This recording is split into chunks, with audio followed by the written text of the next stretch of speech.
কিয়ামতের আলামতগুলো নিয়ে কথা বলছিলেন। কি নিয়ে কথা বলছেন? কিয়ামতের আলামতগুলো নিয়ে সাহাবীরা কথা বলছেন। সাহাবীদের কিয়ামতের আলামত নিয়ে কথা বলার কি দরকার ছিল? তাদের সময় তো আর কিয়ামত হবে না। দরকার ছিল কি? সচেতনতা। তারা ফিতনায় নিজেরা যেন না পড়ে যান, এই জন্য সতর্ক থাকতে চাইতেন। এই কারণেই ফিতনাময় পরিবেশ নিয়ে আলোচনা করতেন।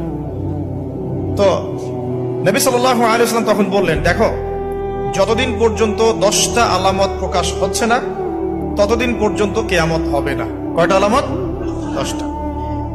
নবী সাল্লাল্লাহু আলাইহি ওয়াসাল্লাম প্রথমে বললেন, এক নাম্বার হচ্ছে মাসিহুদ দাজ্জাল। কি নাম? মাসিহুদ দাজ্জাল। 2 নাম্বার হচ্ছে ইয়াজুজ এবং মাজুজ।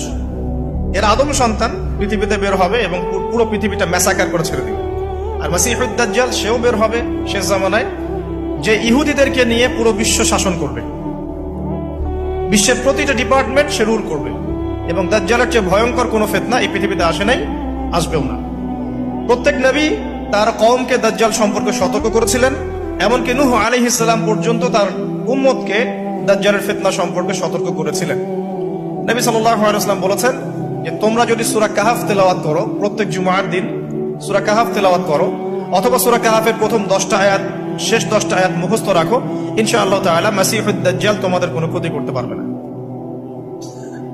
1 মাসিহুদ দাজ্জাল, 2 ইয়াজুজ আর মাজুজ, 3 হচ্ছে ঈসা ইবনে মারইয়াম। ঈসা ইবনে মারইয়াম যতক্ষণ পর্যন্ত না আসছেন, পৃথিবীতে আবার ইউটার্ন না করছেন এবং তার হাতে মাসিহুদ দাজ্জাল নিহত না হচ্ছে, কিয়ামত হবে না।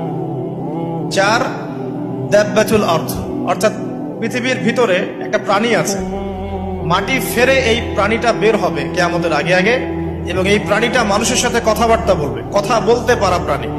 এই যতক্ষণ বের হচ্ছে না, কিয়ামত হবে না ইনশাআল্লাহ তাআলা। কটা বললাম? 4টা। 5 হচ্ছে দুখান বা ধোঁয়া। এই পুরো পৃথিবীর আকাশটা একটা নির্দিষ্ট সময় পর্যন্ত ধোঁয়ায় ছেয়ে যাবে এবং হতে পারে, আল্লাহু আলাম, হতে পারে যে সূর্যের আলো পৃথিবীতে পৌঁছাবে না, এমন ধোঁয়া হতে পারে। পুরো পৃথিবীটা ধোঁয়ায় ছেয়ে যাবে, এটা সূরা দুখানের মধ্যে বলা আছে। এটা 5। 6 নম্বরে নবী সাল্লাল্লাহু আলাইহি ওয়াসাল্লাম বলছেন যে একটা ভূমিকম্প হবে পৃথিবীর পূর্ব দিকে। পৃথিবীর পূর্ব দিক মানে এই যে ভারত, পাকিস্তান, বাংলাদেশ, শ্রীলঙ্কা, ইন্দোনেশিয়া, ঠিক আছে, এই সিঙ্গাপুর, এই যে কন্টিনেন্ট, মালয়েশিয়া, এটা পৃথিবীর পূর্ব দিক। এদিকে একটা ভূমিকম্প হবে। তারপরে 7 পৃথিবীর পশ্চিমে একটা ভূমিকম্প হবে। পশ্চিম মানে বোঝেন না? পশ্চিমা বিশ্ব না, সৌদি আরব, পশ্চিমা বিশ্ব, ব্রিটেন, ফ্রান্স, জার্মানি, তারপরে